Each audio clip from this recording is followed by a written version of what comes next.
Aujourd'hui, on va parler d'un message fondamental qui traverse tout Dragon Ball et même d'autres œuvres de Toriyama. On verra que l'homme, avec un grand H, est souvent le responsable des chamboulements du décor dans les œuvres de l'auteur, et que c'est paradoxalement par l'union de ces mêmes êtres que tout rentre dans l'ordre. Vous êtes bien dans Dragon Ball Data File, le format qui analyse Dragon Ball sous différents thèmes. Allez, générique. It's over 9000! Si je vous disais que le plus grand antagoniste de Dragon Ball, c'est l'être humain, et non Piccolo, Cell ou Boo. Là vous vous dites, ok, Mangako a pété un câble. Mais attendez, chez Toriyama, certains de ces antagonistes ne sont pas mauvais par essence. Ils le deviennent et permettent une réflexion sur la corruption de l'humanité. Un des grands messages de l'auteur pourrait être spirituel et viserait à nous faire prendre conscience de notre égoïsme et de notre perversité, même inconsciente. En effet, que cela soit Piccolo Daimao ou Majin Buu, par exemple, les deux ont vu leurs actions machiavéliques fortement influencées par l'homme. Mais on verra en fin de vidéo que si l'homme est problématique, il fait preuve d'un certain paradoxe en assumant d'une certaine manière les problèmes qu'il a causés. Si on analyse Piccolo Daimao, il fut introduit dans Dragon Ball car la série avait besoin d'un réel grand méchant. Nous apprenons bien plus tard, via Kaio, qu'il n'est pas mauvais de base car appartenant à la race des Namek, peuple de nature pacifique. C'est donc les terriens qui corrompurent ce dernier. Quant à Majin Buu, les détails sur sa naissance furent révélés par Toriyama dans une interview d'un Saikyo Jump en 2014. On apprit que Buu existe finalement depuis des temps immémoriaux et ne fut donc pas créé par BBD. On apprit également qu'il alterne entre phases de destruction et d'hibernation, mais que ces phases de destruction devinrent au fil du temps de plus en plus malsaines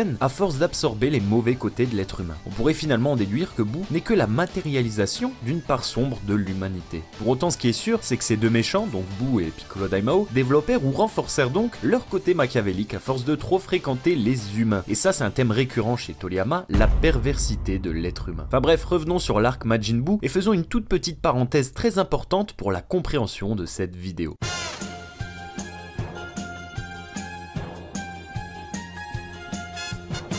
Petite piqûre de rappel, selon pas mal de rumeurs, Toriyama voulait arrêter son manga plusieurs reprises et quand on regarde certains chapitres, ça y ressemblait. La victoire de Gohan face à Cell aurait fait une très belle fin. Mais les auteurs sont parfois dépassés et dépendants du succès de leurs œuvres. Néanmoins, si Toriyama fut plus ou moins contraint de produire une ultime saga, il arrivera à en imposer ses codes. On voit bien que durant la saga Buu, Toriyama se fait plaisir et dessine une saga plus proche de son style original, notamment au niveau scénario. Il le précise d'ailleurs lors d'une interview pour le 4ème Daizenshu, quand les combats ont commencé à s'intensifier progressivement, j'ai imaginé des techniques de plus en plus étonnantes. C'est pourquoi c'était amusant de dessiner le combat de Majin Buu et de Gotenks. J'imaginais des techniques étranges dans l'esprit d'un gag manga. En effet, c'est dans cette saga que l'auteur brise de nouveau le 4ème mur, chose qu'il n'avait pas faite depuis très longtemps me semble-t-il. Lui qui s'auto-qualifie d'ailleurs comme un auteur de gag manga, on l'a vu dans la précédente vidéo Dragon Ball Data File. Effectivement, on a de nouveau du gag pipi caca, notamment via ses nouvelles techniques, et je pense également au développement d'un personnage comme Satan, qui nous fait bien rigoler, pour lequel Toriyama a un jour déclaré qu'il aimerait bien réaliser un fan manga avec lui en tant que personnage principal aux côtés de Buu. Bref, tout ça pour dire que cette saga, selon moi, retranscrit les intimes convictions de l'auteur. C'est ça qu'il faut comprendre. Ceci étant dit, revenons du côté de la perversité de l'être humain en analysant le gros Buu cette fois-ci.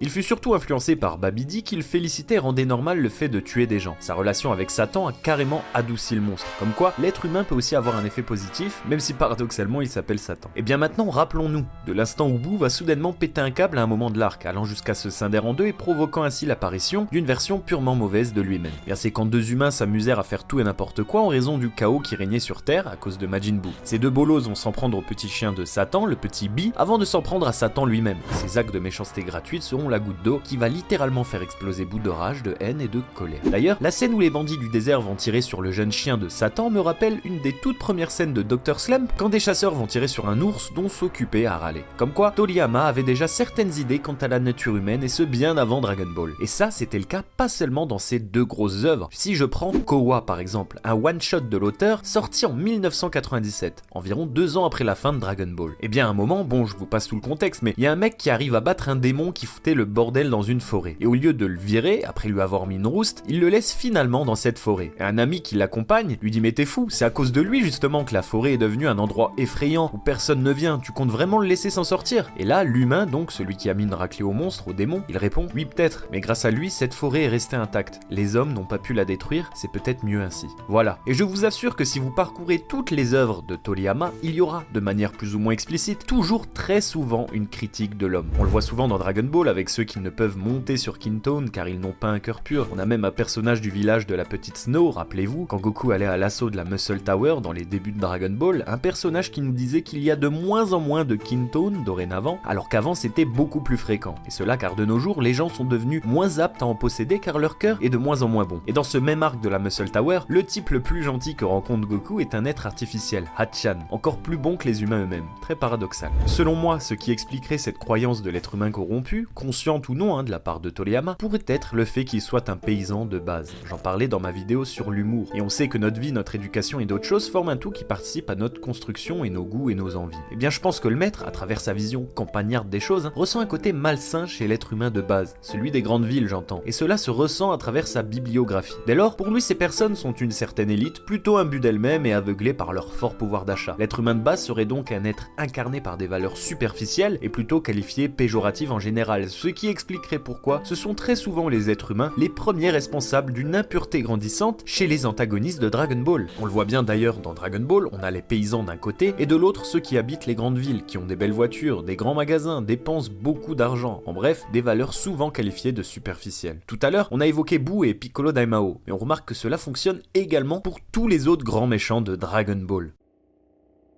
Si on regarde bien, qui est Cell, ou plutôt qu'est-ce qu'est Cell? Eh bien c'est un produit de laboratoire fabriqué grâce au génie du docteur Gero, qui de base était un homme tout à fait normal. Cell n'est nul autre que le fruit de la haine d'un humain. Et pareil pour Dragon Ball Super, l'antagoniste le plus célèbre de cette série, et très évocateur. Qui est Zamasu? C'est un Kaioshin aspirant, censé être fondamentalement bon. Cependant, il ne supporte plus la décadence humaine, et même si ses propos sont extrémistes, d'un côté on arrive presque à comprendre comment il a pu mal tourner, notamment de nos jours quand on voit plein de fils de qui s'en prennent à des chats par exemple. Pardon. Alors bien sûr, la connerie humaine ne justifie pas une extinction de la race entière, Zamasu est complètement fou, mais les raisons qui l'ont fait basculer du côté obscur bien sont intéressantes. Encore une fois, c'est les mauvais côtés de l'être humain qui sont mis en avant. Et si on revenait sur la saga Boo, et qu'on poussait l'analyse sur celle-ci, on pourrait même effectuer un rapprochement entre la volonté d'absorption agrandissante de Boo par la suite, qui va absorber Gotenks, Gohan, Piccolo, avec l'éternelle insatisfaction de l'être humain et son désir d'aller toujours plus loin dans la surenchère, juste pour montrer qu'il est le plus fort. Alors bien sûr, je sais que ces absorptions étaient une façon pour l'auteur de permettre au personnage d'évoluer rapidement, etc., etc. Mais faut avouer que ce processus peut résonner d'une certaine manière avec nos progrès technologiques des dernières années. Jusqu'où l'être humain va-t-il s'arrêter? Quand est-ce qu'il va se dire « on a fait assez de trucs, on va se calmer » Pour rappel, de base, les Dragon Ball furent créés par Dieu dans le manga pour que les hommes puissent, à l'aventure, faire ressortir leur courage. Mais ils se sont malheureusement détournés de ce but pour des choses bien futiles et superficielles.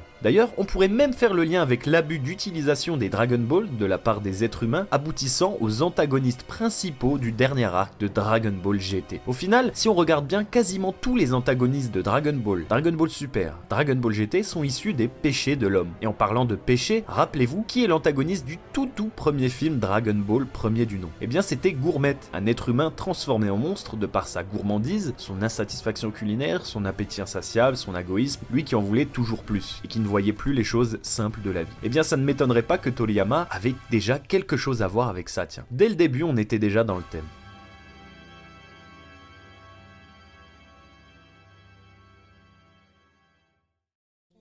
Mais vous savez ce qui est magnifique? Au lieu de se contenter d'une vision fataliste, le manga Dragon Ball se termine, ou presque, par un ultime combat où le Genkinama, boule condensant l'énergie née de l'espoir et de l'union de toute l'humanité avec la nature, s'abat sur le mal. C'est ça qui est paradoxal, car si l'être humain est, on peut le dire, limite on l'a vu, quasiment la source principale du mal dans Dragon Ball, c'est également par l'union de tous ces êtres humains, autre valeur importante que l'on retrouve dans les œuvres de l'auteur, c'est donc par cette union que le véritable mal sera vaincu. C'est ça la force du Genkinama, la boucle est finalement bouclée. D'ailleurs ce qui est drôle, c'est que cette technique a failli ne pas avoir lieu car en plus de la maladresse de Vegeta pour demander un service, les terriens n'étaient pas vraiment chauds à l'aider, alors qu'il était en train de se sacrifier pour eux. On revient sur la nature méfiante et individualiste de l'homme. Je vois cette technique comme la solution à toutes nos incivilités. Peut-être l'auteur a-t-il puisé dans le bouddhisme, comme il l'a déjà fait de nombreuses fois dans Dragon Ball, on le verra dans d'autres vidéos, et ici notamment au niveau de la dette karmique. En bref, si l'être humain a accumulé beaucoup de points négatifs, qu'on assimilerait à du karma, le Genkinama c'est un peu comme expier ses péchés, se vider de tout ce karma, de tout ce mal. Pour le combattre. Eh bien c'est peut-être pour cela que c'est autant éprouvant une fois que nous sommes vidés par la technique. C'est le contre-coup d'une sorte de purification. Et cette union de tous redonne l'espoir, un espoir qui galvanise et redonne de l'énergie. C'est très paradoxal car si on regarde bien, même si Toriyama insiste sur une certaine perversité de l'homme, il aime conclure ses œuvres par l'union de tout être, aussi différents peuvent-ils être. On l'a vu avec le Genkinama de Dragon Ball, on le voit avec le Au revoir, le Baicha final de Dr. Slump où tous les personnages du village pingouin, tous aussi singuliers les uns des autres soient-ils, occupent la pleine page pour nous remercier de toutes ces années passées, et c'est également le cas dans la jolie œuvre one-shot Kowa dont je vous parlais tout à l'heure. Pour faire bref, les monstres et les humains qui ne se fréquentent pas trop dans cette œuvre, eh bien vont tous s'unir ici pour fabriquer un objet pour quelqu'un, brisant ainsi les barrières sociales qu'ils s'étaient fixées et renouant avec cette logique d'universalisme et de coopération qui ponctue une grosse partie des œuvres de l'auteur. Au final, le message de Toriyama n'est peut-être pas si pessimiste que ça, et si l'auteur diagnostique effectivement une perversité chez l'homme, on peut penser qu'il est un éternel rêveur et adepte de la rédemption. Un beau message porteur d'espoir en un avenir radieux.